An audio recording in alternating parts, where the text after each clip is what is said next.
My husband said he would leave me in a heartbeat if his deceased wife walked through the door, and I had to do damage control while feeling like crap because we were with our friends. Posted by you/no context 7758. My 34F husband, 37M, was married once before me. She was his high school sweetheart. They started dating in their junior year, survived long distance during college, and got married when they were both 23, very shortly after graduating. She passed away unexpectedly at age 26 from an aneurysm, which obviously devastated him, especially because they were so young. They never had children. He contemplated never remarrying because he was so heartbroken, but we ended up meeting about 4 years after that. We got married when I was 31, and he was 34, and we now have 2 children. Last night, we were at a friend's potluck gathering. Everything was going well until one of our friends brought up a new topic related to relationships. She is newly divorced, so the conversation was about her divorce. Others chimed in with stories about past relationships from high school, college, etc. I mentioned that I never thought I would get married because my luck with men had always been terrible until I met my husband, and I said I felt very lucky to have met him. After a little while, my husband brought up his deceased wife. Everyone knows he was married before me and that she passed away. He was talking about her and then dropped a bomb, saying, if she walked through that front door right now, I'd pick up where we left off. If I'm being honest, it felt like someone put my heart into a blender and punched me in the gut as hard as they could. Everyone in the room could sense the awkwardness that followed. To avoid making a scene, I just laughed it off, even though I think it was still obvious that it hurt me. I just felt that if he still feels that way, then why are we married? I've never asked him to get over his wife. I have never experienced the loss of a spouse or even a partner, so I'm unsure how that feels. But I would never say something like that in front of my new spouse. After the gathering, we left, and I did not speak to him the entire car ride home or much the entire night. I did tell him that what he said hurt my feelings deeply and that we could talk in the morning once I had calmed down because I didn't want to say something mean to him. I ended up sleeping on the couch because he wouldn't leave me alone. It's now the next morning, and I barely slept. He is still sleeping. I'm not really sure what to say or what he will say. Relevant comments. Commenter. It's one thing to acknowledge a deceased partner and know that if they were alive, you wouldn't be together because you wouldn't have met in that capacity. But he was disrespectful and hurtful on another level. Did he just lob this bomb for no reason? Like, was it a pass the salt? And by the way, I would drop off for my dead wife in a second. I'd be feeling like crap and angry, truly wondering what role I play in this relationship outside of being a bedwarmer. Not the jerk at all. Ops response. He started off by saying that he had never been in a serious relationship until his first wife. He had little relationships in middle school and early high school, but she was the first one he ever felt serious about. Then he said what he said. Everything was fine until he said it. I'm also not opposed to him speaking about her, we've talked about her before. Commenter 2. He probably could have worded it better, but the only reason you're where you are is because she isn't. It's not that he doesn't love you more than anyone on earth, but she is an idea that still seems ideal in his mind. You may also not fully understand the depth of their bond, given how long it lasted. I don't blame you for being a little taken aback, but he's there for you, loves you, and is committed. Isn't that enough? Ops response. Yes, I've acknowledged that the only reason I am together is because she is gone. That is obvious, and anyone with a brain would piece that together quickly. It's just that what he said was mean. He could have kept that to himself. I would never say something like that to him or in front of him, even if I felt it. Commenter 3. Okay, what else did he say? Because I absolutely, 100% believe that he said this hurtful thing, and it has stuck in your mind, bothering you. You are not the jerk for feeling normal human emotions. Just as I absolutely, 100% believe that this is not the entire story. You laughed it off. He tried to talk to you about it, but you wouldn't listen. I mean, yeah, from what we know here, you're the jerk. You pretended you were fine with the comment, then you flipped and said you weren't. Then you refused to accept any kind of open communication about the issue. That sounds kinda like a jerk move to me, and the absolute lack of details doesn't help your case. The fact that you are willing to talk about this with internet strangers but not your partner is also not a good look. Are you the jerk for feeling hurt? Not at all. Are you the jerk for crapping all over your husband's mistake? Yes, you're the jerk. I hope you approach the morning discussion with a calm head and an open heart. I hope you process your feelings. I hope your husband apologizes for hurting you. Ops response. I did not say anything after it happened because I was shocked, hurt, confused, and embarrassed. It came out of left field. I also don't think anyone was convinced I was fine with it because my laugh came out very awkward and dry and everyone kept looking at us. I was also quiet for the rest of the night, I'm a huge chatterbox. I did not speak with him once we returned home because I was not sure how to communicate what I was feeling without saying something I didn't mean, so I kept my mouth shut until I could process my feelings. It's also easier to speak with internet strangers because I'm not married to the people commenting. I'm just venting here. What I say here doesn't matter in my marriage. I provided fewer details because I didn't want this to be too long. Some people prefer when you get straight to the point and only include important details. However, since I'm new to this app, I wasn't sure how much detail was enough, if that makes sense. And lastly, I'm not the jerk for being upset, but I am the jerk for being upset. That's basically what you've implied. If you read some of my other replies, not saying that you need to because there's so much to read here now, I've explained to people that I was patient and understanding of my husband's grief for years. I doubt he would have found a woman so soon after his wife's passing who would have sat around and listened to him bring her up as often as he has. Not everyone is compassionate. Update 11 hours later. I also tried to reply to as many comments as I could, but they were flooding in, and I got a bit overwhelmed. I may still try to read and reply to them. Many brought me to joyous and grateful tears. Also, booze was not involved in the sense that he wasn't drunk. My husband is 6 feet 3 inches and almost 250 pounds. He had eaten quite a bit and had one beer. He was practically sober. Anyway, we talked. I asked him to let me go first and not to interrupt. He doesn't usually interrupt anyway. This isn't verbatim, just a rough sketch of how things went. I also included points some of you made, without mentioning that I posted about this, of course. I just want to say that I do not hate you for what you said. I understand where you were coming from. She died, and it was something neither of you saw coming. I could never ask you to get over her or to forget her because I know how much you loved her. She was your first love. I do understand that if she hadn't passed, we likely would not be together, and you too likely would be. I have always understood this. But to say what you said hurt my feelings and embarrassed me. Even though her coming back from the dead is impossible, if it were, you would leave me and the children?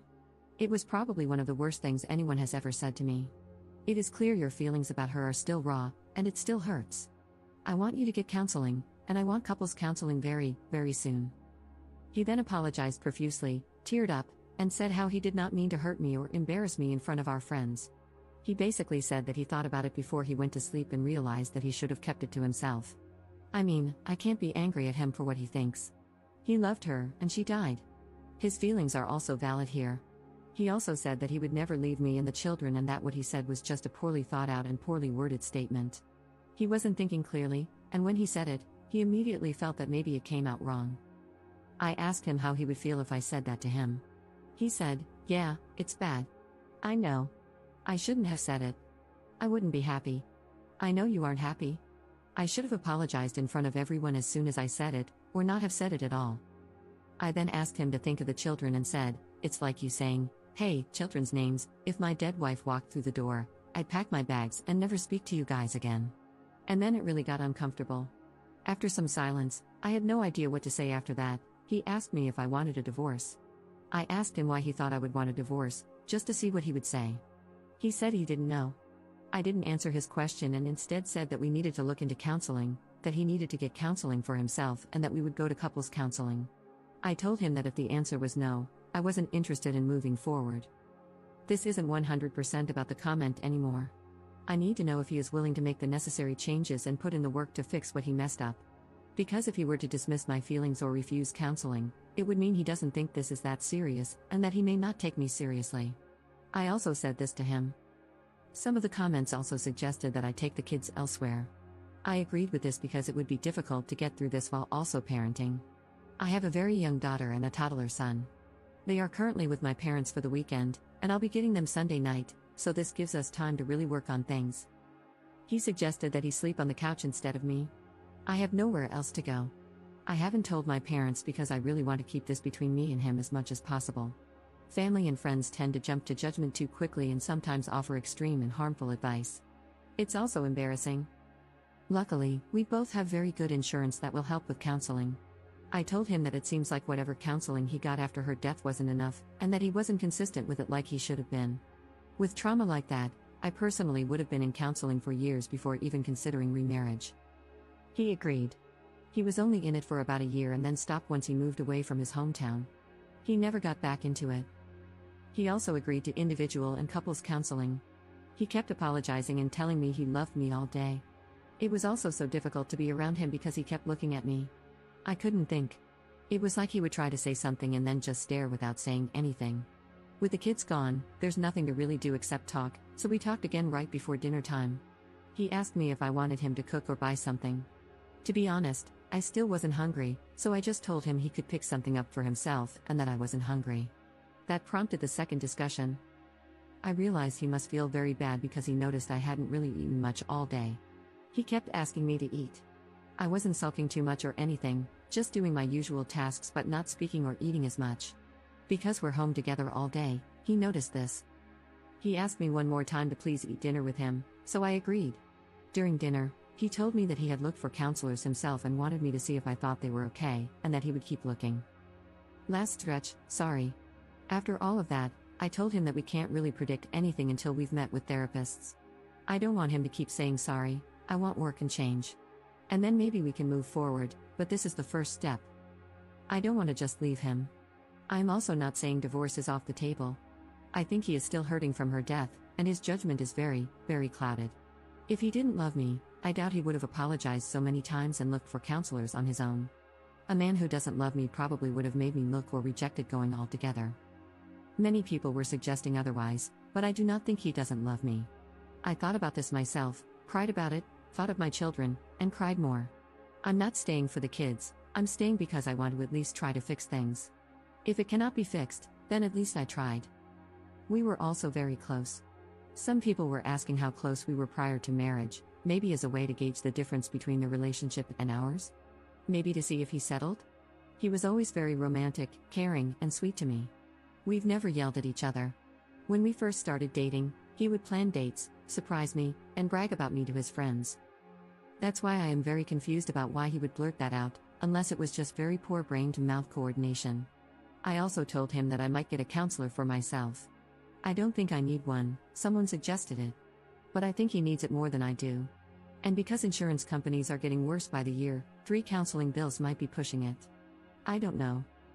If I do get one, it's because I don't want to potentially resent him or doubt myself. Some people have been trying to make me doubt myself.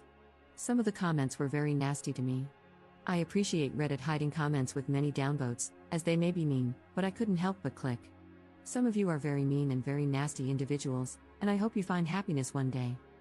There could be another update in the future. I'm not opposed to making one. Thank you all for your kind words and support. I've also responded to everyone who texted me, everyone at the potluck who has my number.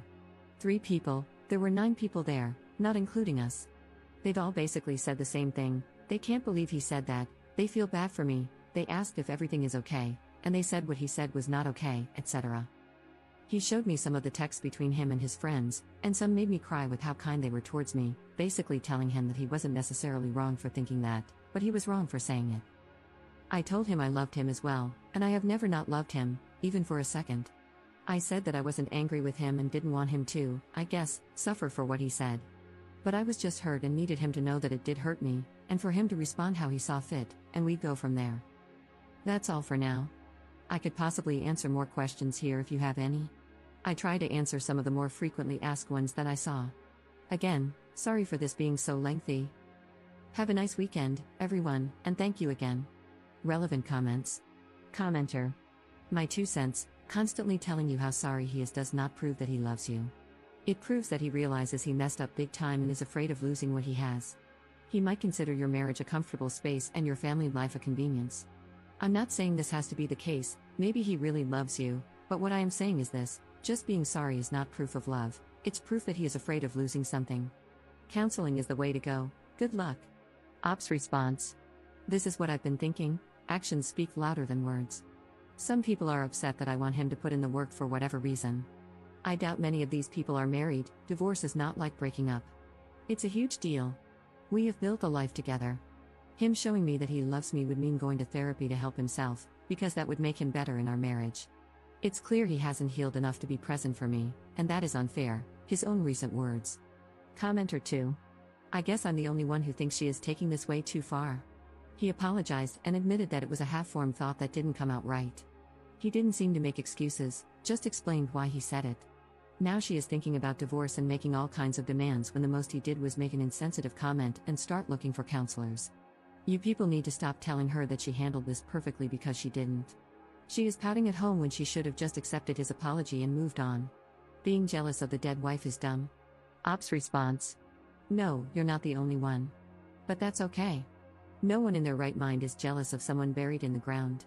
If I were jealous of her, I would have asked him to never speak of her with me. Whenever he spoke of her, I never shut it down. That would have been cruel. I was a safe space for him to speak, and the only demand I made was for him to go to counseling.